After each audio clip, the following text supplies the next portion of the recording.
Hello students, welcome to our next video. Uh, in the last period we have seen Snell's law and also we have seen refraction on plane surface.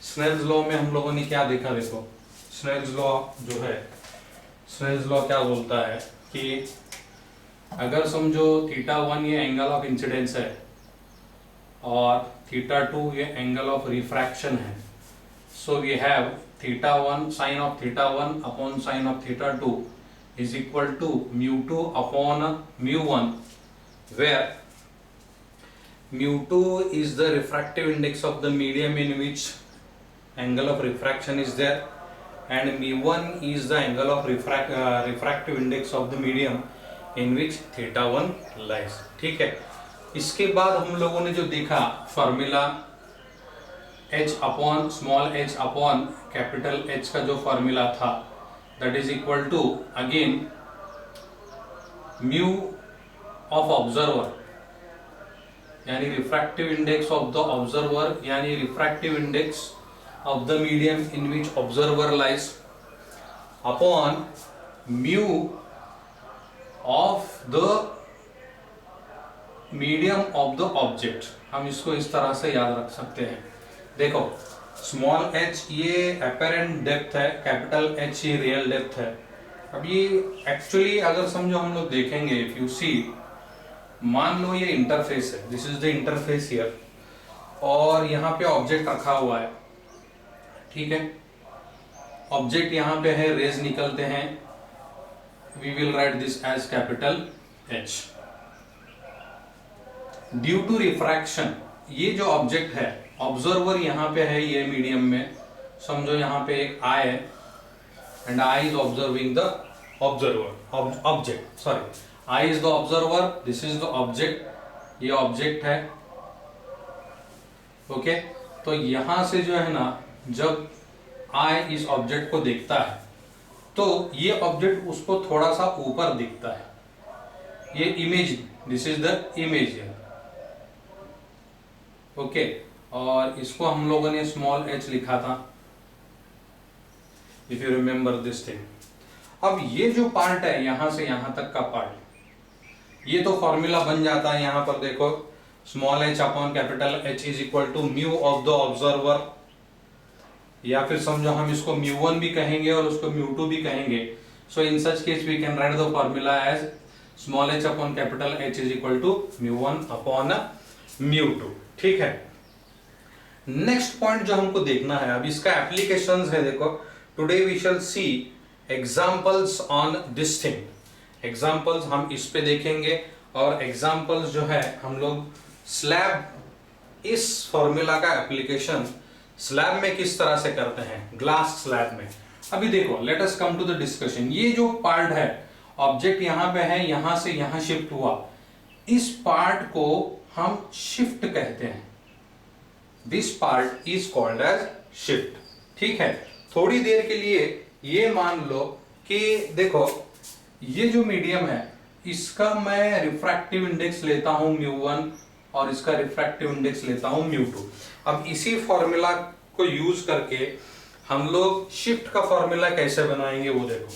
ठीक है, अपना formula है h upon capital H is equal to mu of the observer. Observer का जो mu है वो mu1 है और mu of the object, object जिस मीडियम में है उसका रिफ्रैक्टिव इंडेक्स mu2 है.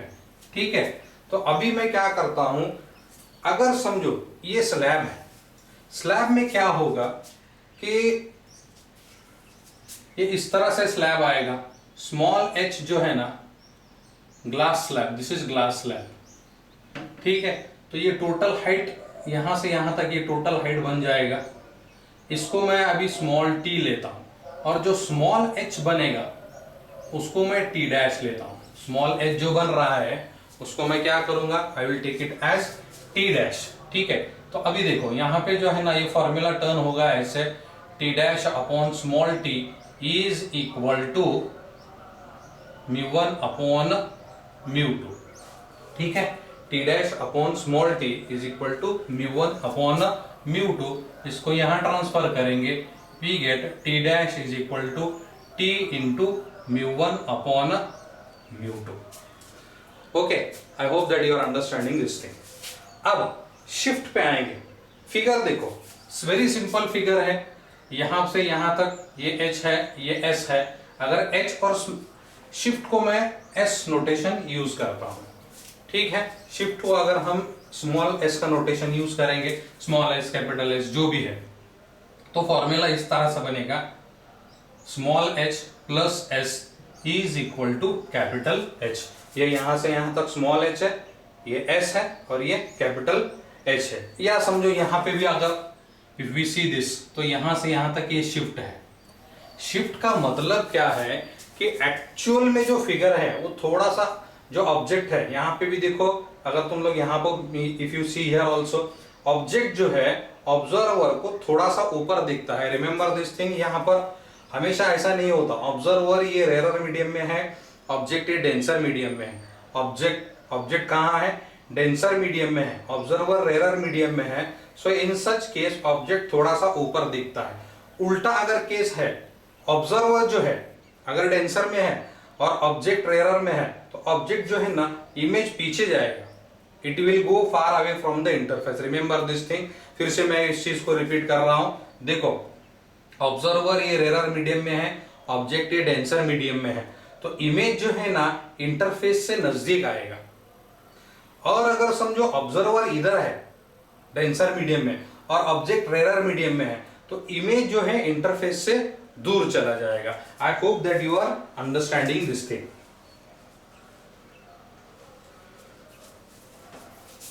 ठीक है, तो अभी इसमें हम वैल्यूज पुट अप करते हैं। देखो, shift can be written as capital H, या फिर समझो अभी मैं इसको इन टर्म्स ऑफ T लिखता हूं। H को हमने T डैश लिया है और कैपिटल H को हमने T लिया है। ठीक है, so this becomes shift is equal to T minus T dash.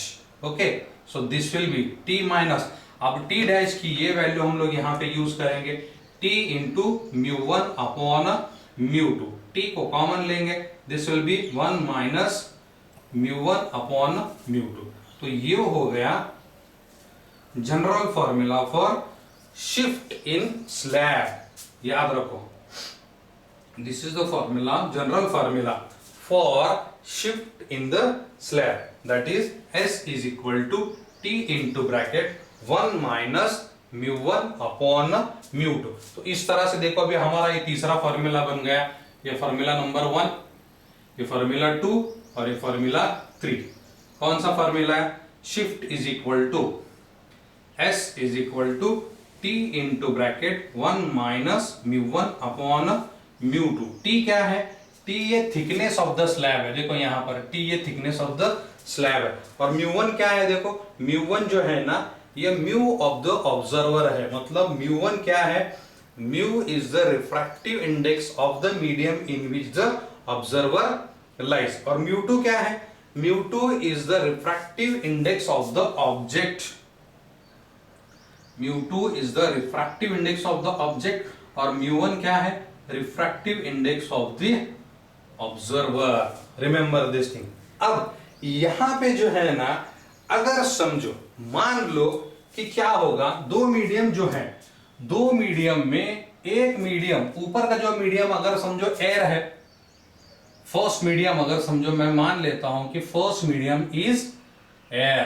First medium अगर एयर है, तो इन दैट केस μ1 की वैल्यू जो है ना वो 1 बन जाएगी। एंड सेकेंड मीडियम जो है, वॉट एवर इट इज, जो भी है, जो कुछ भी है, उसको मैं म्यू लेता हूं। So in such case the formula becomes S is equal to T into bracket 1 minus 1 upon mu. तो ये फॉर्मूला भी हम लोग उसको यूज कर सकते हैं। If you see some of the books, you will get this formula, in some of the books you will get this formula. ठीक है, तो ये तो हो गया सिंगल स्लैब्स का। अगर समझो, देखो अभी अपना ये फॉर्मूला है, इसका स्पेशल केस मैं यहां लिख देता हूं, S is equal to T into bracket 1 minus 1 upon mu. This is 1 minus 1 upon mu. ठीक है, so I hope that you are understanding this thing. Special case में क्या होगा कि मल्टीपल स्लैब्स अगर हैं, if you have multiple slabs here, so in that case what will happen, you see here,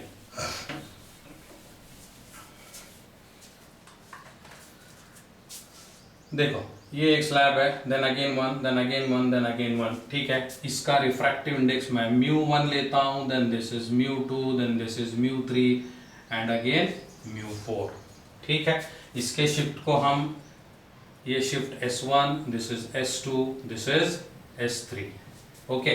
तो अब फॉर्मूला बनेगा, देखो रिमेंबर वन थिंग, सबसे इंपॉर्टेंट चीज क्या है, ऑब्जर्वर, ये जो है observer is in the first medium only, okay, observer is in the first medium, उसमें। और अगर जब हम फर्स्ट मीडियम को देख रहे हैं, देखो अभी ठीक है, तो मैं काम करता हूं, ये सेकंड मीडियम है, ओके। तो सेकेंड मीडियम को भी जब ऑब्जर्वर देखेगा तो यहीं से देखेगा, यहाँ इस मीडियम को देखेगा तो भी यहां से देखेगा, इस मीडियम को देखेगा तो भी यहां से देखेगा, okay. So in such case what will happen, see total shift S is equal to, this is S1 plus S2 plus S3, okay. तो अब इसका फॉर्मूला किस तरह से बनेगा, देखो, the formula will remain in the same way, मतलब बस सारे शिफ्ट्स हमको फाइंड करके क्या करना है, उसको ऐड करना है, बट इन एवरीथिंग, देखो अगर ये फॉर्मूला मुझे लिखना है, if I right this formula, okay, shift का फॉर्मूला लिखूंगा मैं, या फिर समझो हम इसको अपेरेंट डेप्थ भी यूज करते हैं, in such case what will write से, I will use this formula, apparent case को अगर हम यूज करते हैं, हाँ, तो क्या है, तो अभी S1 का फॉर्मूला किस तरह से बनेगा, देखो S1 का फॉर्मूला किस तरह से बनेगा, बस इसको जो है ना फाइंड करके हमको ऐड करना है, एंड एवरी टाइम जो है ना, तुमको suppose you want to find this, तब भी तुमको μ1 यही लेना है, you want to find this, तब भी तुमको μ1 यही लेना है, you want to find this, तब भी तुमको μ1 यही लेना है। तो फॉर्मूला जो है ना, वो फॉर्मूला इट विल बिकम, कैसे आएगा, देखो वो formula, when you take it, we shall see while solving the examples. Just remember this thing, जब भी हमको जनरल शिफ्ट, अगर समझो in case of multiple slabs है, if the formula is for multiple slabs, you have to just find the shifts and add it here, ठीक है, okay. So I hope that you are understanding this thing. Next part what we do is that we shall see the examples. तो ये हुआ Snell's law का revision, then apparent depth and shift in the slabs. The first example we shall see here, देखो first example क्या है इसमें,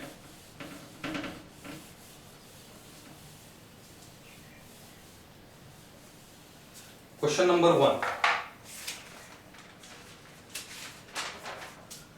find the distance of the आई,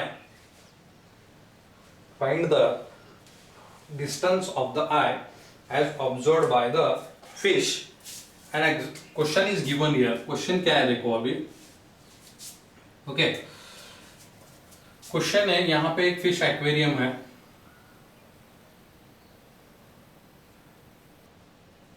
यहां से ये फिश एक्वेरियम है, यहां से यहां तक इसकी हाइट h है, ओके।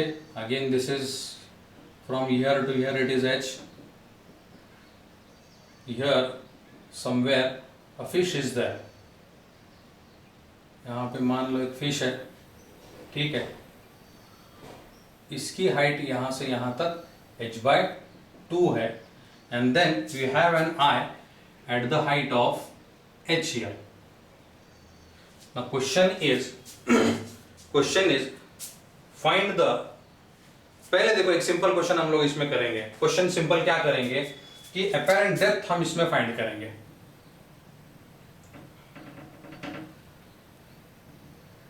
यानी स्मॉल h की वैल्यू हम फाइंड करेंगे। First thing what you have to notice is that observer किस मीडियम में है, उसका म्यू कितना है, ये तो एयर है, तो इसलिए जो है ना ये μ1 मैं मान लेता हूं, उसको μ1 है, ये μ2 है, पानी है, वाटर है, this is water here, fish lies in the water, तो इसका जो है ये 4/3 रहेगा, ठीक है, ओके। तो अभी फॉर्मूला हम लोग अप्लाई करते हैं। कैपिटल H मतलब देखो कितना है, H means height here, H means what, height here, ठीक है। तो वो तो H एज इट इज रहेगा, this is H upon capital H is equal to mu of the observer, upon mu of the object. So apparent depth h upon capital H is equal to, this is 1 upon mu of the observer कितना है देखो, mu of the observer is observing from the air and in where एक minute, इसका हम लोग जो है ना refractive index, this is 4/3 here and this will be, we will take it as 1. Okay, so just hold on 1 second.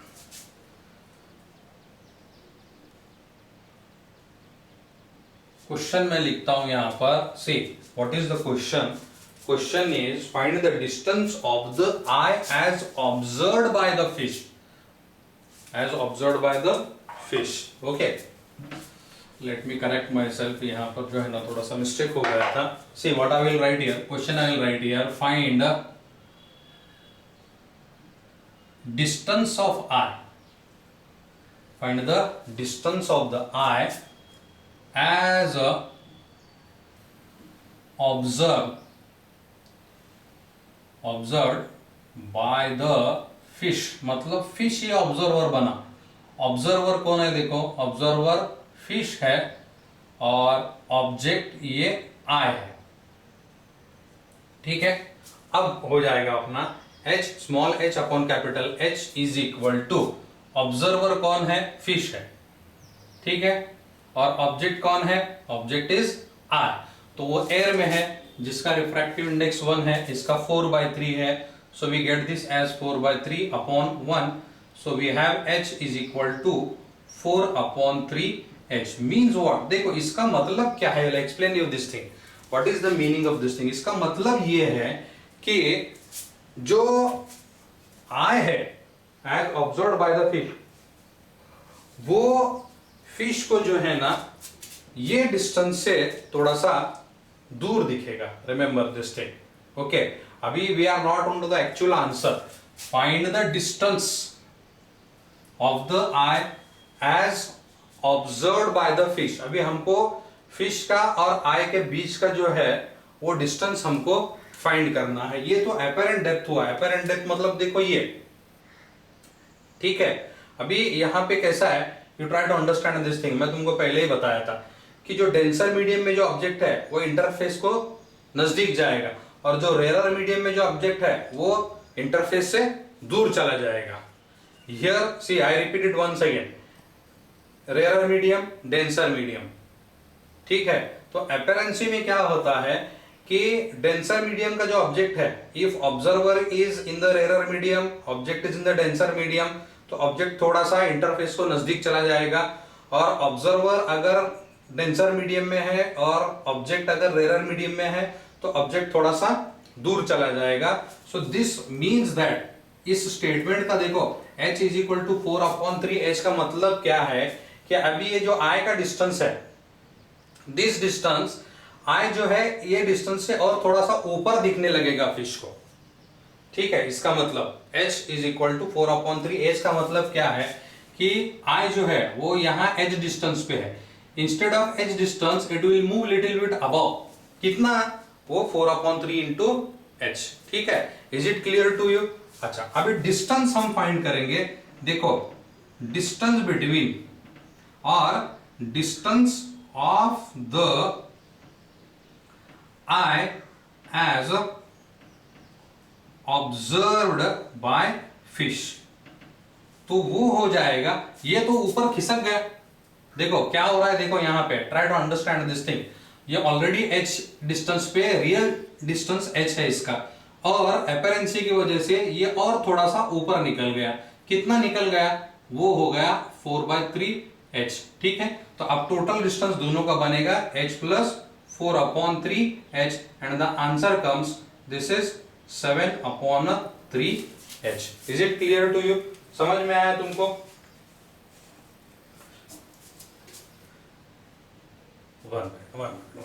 देखो यहां पे क्या होगा कि दिस इज h/2 बिकॉज ये फिश यहां h/2 डिस्टेंस पे है. ठीक है, फिश इज h/2 डिस्टेंस.